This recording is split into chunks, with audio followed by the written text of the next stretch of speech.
भैंसा बेच के झुमका देबो डीजे रसबिहारी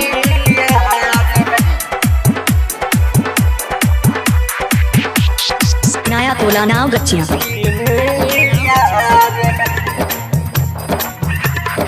पटना के तोरा सिकरी देबो नथिया देबो सुपौल के पटना के तोरा सिकरी देबो नथिया देबो सुपौल के भैंसा बेच के झुमका देबो हैप्पी न्यू ईयर में भैंसा बेच के पायल देबो हैप्पी न्यू ईयर में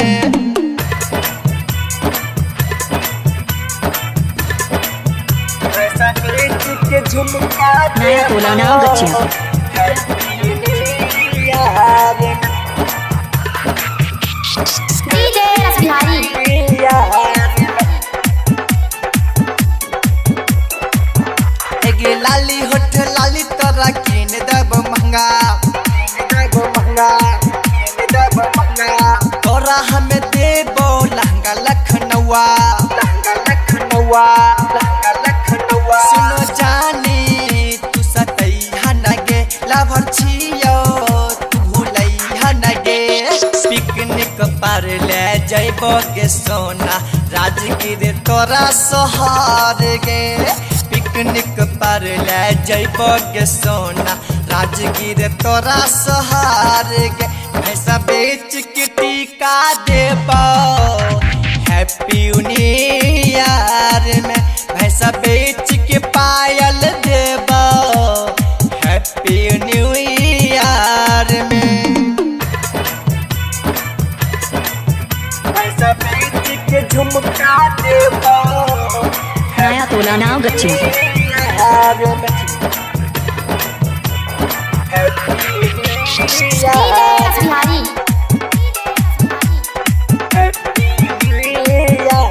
नया साल में दोनों गोरा रहबै साथ गे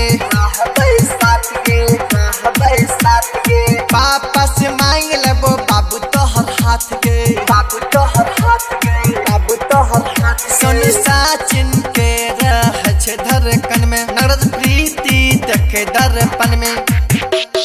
रानी बनाए के रखबो गे बाबू तोरा दिल के घर में रानी बनाए के रखबो गे बाबू तोरा दिल के घर में भैंसा बेच के झुमका देबो